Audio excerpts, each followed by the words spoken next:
Hey, it's how Zorro gets around. Here's your look at the boss fight studio, hero hacks, Zorro and Tornado.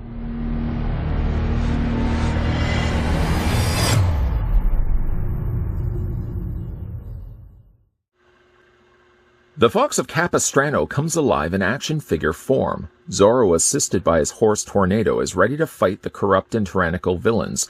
This dashing masked vigilante is completely posable, allowing full use of his wiles and acrobatic skills to get out of any situation you can imagine. Part of the Hero Hacks line, Zorro is H.A.C.K.S compatible, allowing you to interchange parts from a wide range of figures and accessories available in the Vitruvian H.A.C.K.S universe.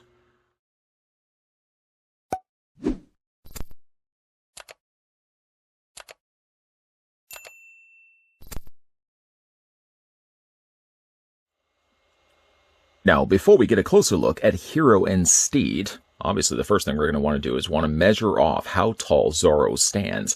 While I'm doing this, I'd also like to thank the folks over at Boss Fight Studio that provided the sample of Zorro and Tornado. That's after all what Zorro calls him. You can call him Tornado as well if you want. I just kind of sometimes like calling him Tornado. Anyways, though, Zorro, taking it right to the very top of his head, the figure stands 5.1 inches in height. We can switch that over to centimeters, revealing that the Vitruvian hack of Zorro is 13.1 centimeters tall. Regular viewers will know, thank you for being regular by the way, that we have looked at the Vitruvian hack Zorro before, but as a singular release. Let's go ahead and bring that figure in so you can see the difference between the two. It's not simply just a case that they repackaged the same figure. In fact, there's a lot of things different from one Zorro to the other. I know it's a little further away right now. Don't worry, we'll do some closer look comparisons in a second. We'll start first with tackling the accessories to come include with this Hero and Steed. This is now, again, the second time I'm sure I've said Hero and Steed. It's a subcategory line to Vitruvian hacks, where you get a famous hero along with its famous steed. Now, of course, here we're looking at Zorro and his trusty horse Tornado. I'd be so open to the idea, though, and I'm sure they've already planned this, a Lone Ranger in silver. And I can't imagine that they would have to have done very much different to the mold of Tornado to turn that into silver. Maybe just change the brace, the saddle, and the stirrups, and you probably could get yourself a silver. But anyways, that would be something I would be very open to the idea. And the fact that they have called this a Hero and Steed set, you got to think that they probably have a lot of characters in mind for those releases. Let's have a look at the accessories. We'll start first with Zorro's. If you don't want to decide to have the figure displayed on the horse, it's a bit strange that you wouldn't, but if you do want to just display him on his own, he comes included with a Hero Hacks highly articulated character kit system. That's what Hacks stands for. It's a plastic base that has 4 pegs. The character only has 2 peg holes, so you can choose for yourself which one you want to use. So a nice little accompanying piece to come include with it. Again, if you want to just have it displayed on its own, the other Zorro that I have on display, I'm usually displaying him on his stand. So again, I like the fact that they're consistent across the board with all their figure releases. We'll move that to the side. Speaking, though, while on the same topic, I suppose, of stands, we can also look at the stand that comes included with Tornado. You get an oval-shaped stand like this that has a hole on the one side. That's not really the hole that you will have to be paying attention to. Instead, you're going to be looking at here, this socket that's off to the side. Some nice texturing done to it. It kind of looks like coarse sandpaper, though it's not coarse to the touch. And then, along with that, you get a couple of adjustable necks. The necks vary in length. You can see from one to the other. One is about half the length than the other, and they attach the exact same way, these very large ball joints. One is sort of there for the neutral positioning of the horse if you want to just have it on the 4 legs, not doing anything other than really what it's doing right now. And then this one here more so lends to the idea if you want to have it on its hind legs or if you want to have it in a more dynamic pose, this sort of gives them a bit more of a cradle support, just like a little brace underneath. And I'll show you how that works in a second. To get this onto the display stand, though, is no easy task, let me tell you. The ball peg, as you can see, is just the same size as the actual socket. So there's very little wiggle space to work with. I'm sure I can only state the obvious, but make sure you heat this in hot water, or you can also use the hairdryer trick. Run a few passes on that to soften up the plastic. I have had this a couple of times with the different posts inside, and all the times I've done it, even heating it up have been difficult. Some other thing that I could also suggest as a little tip, little trick, is instead of putting it down like this, because you really don't want to put the pressure on the top of the brace because that's going to break almost what looks to be crutches, it actually helps if you heat this up a bit, and I'm hoping it's still warm enough I can do this right now, so apologies in advance. If you have it resting on its side like this, My poor thumb has already done this I don't know how many times already. But you can actually push this into the socket sideways like this, instead of pushing it down like this. Because if you're pushing it down this way, you're more likely to snap the plastic. No, instead, it's better just to do it on the side, and then just push it in. And again, I'm going to apologize in advance if I can't get this, because I've done this I don't know how many times now.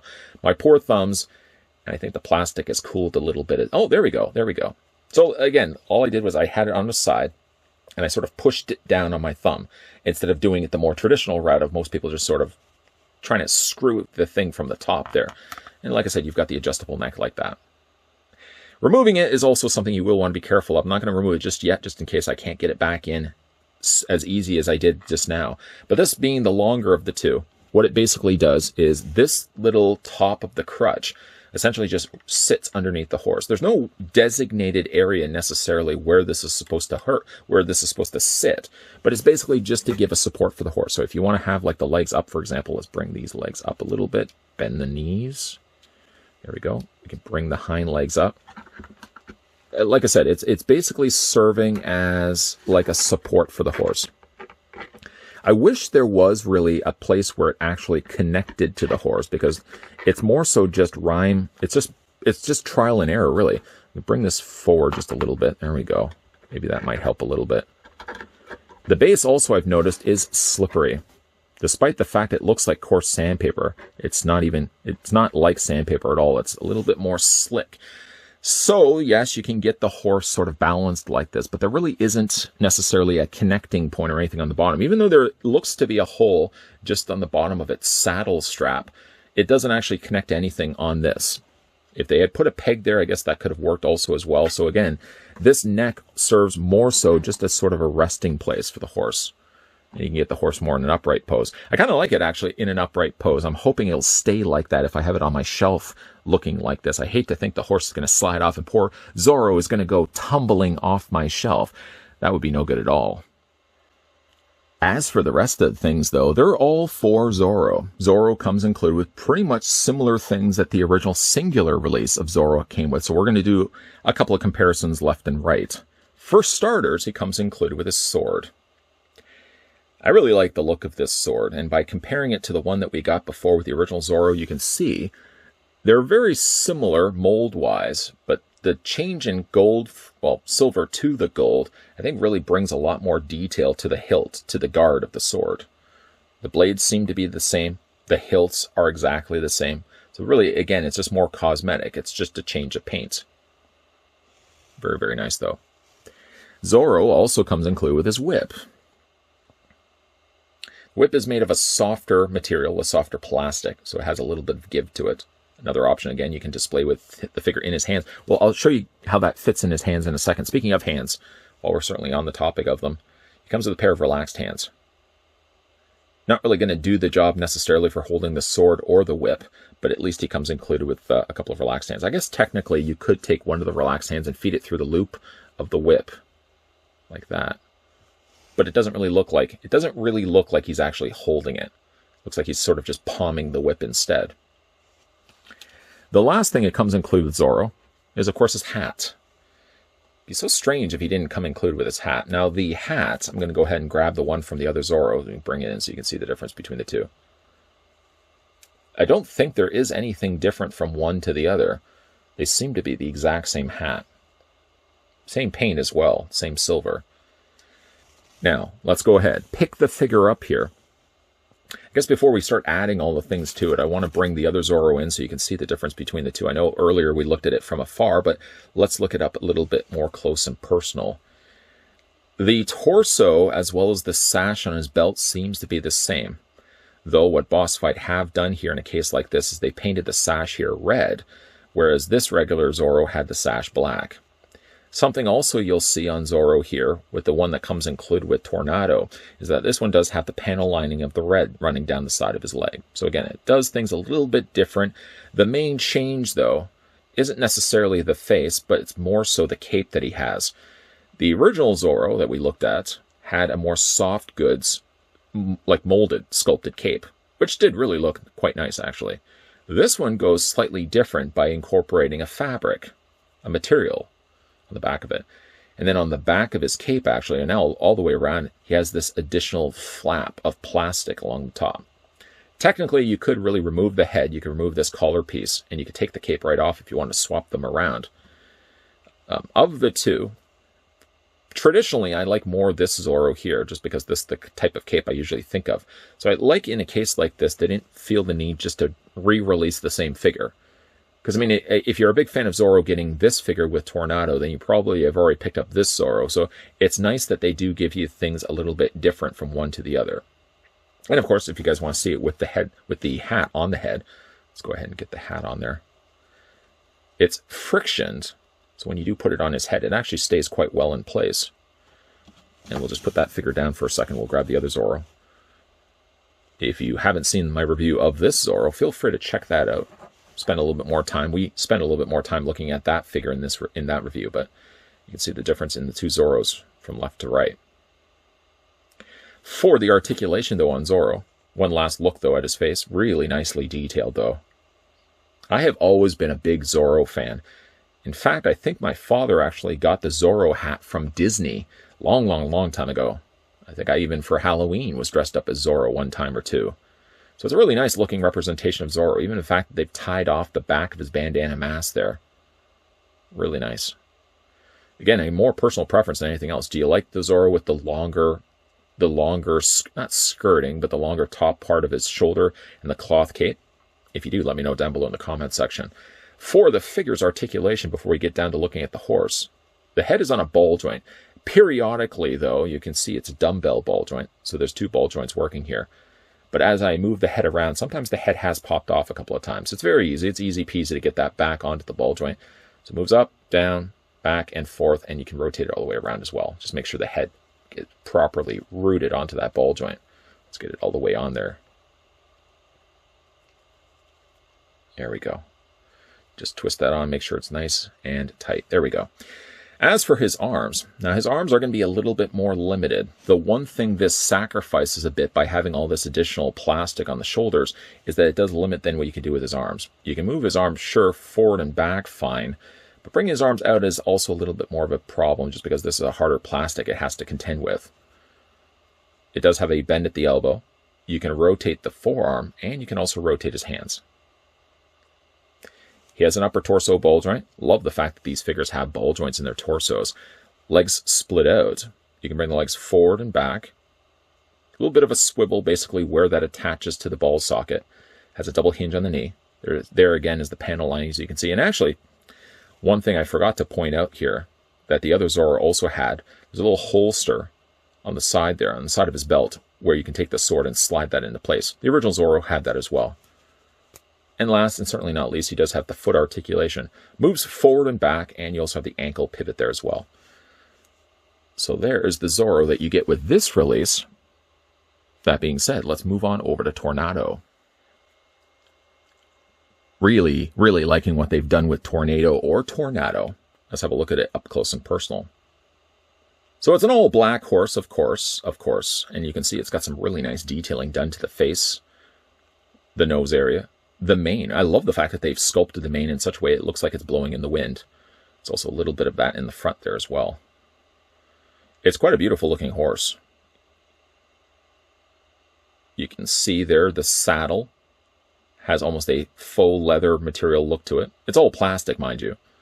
The little ringlets there, all painted nicely there in the gold. The front of it as well, also painted some additional gold there as well. The stirrups on the side seem to be, as you can see, they're a more darker gray, almost borderlining a gunmetal gray, and they're, again, made of softer plastic. Tail on the back, also nicely done. I like that the tail hair, as well as the mane hair, is more shinier, so it's not quite the semi-gloss or almost matte coloring that they've done for the body. So it does, even though there's a lot of black on top of black, it does look different from one another. It's not looking like it's sharing the same paint.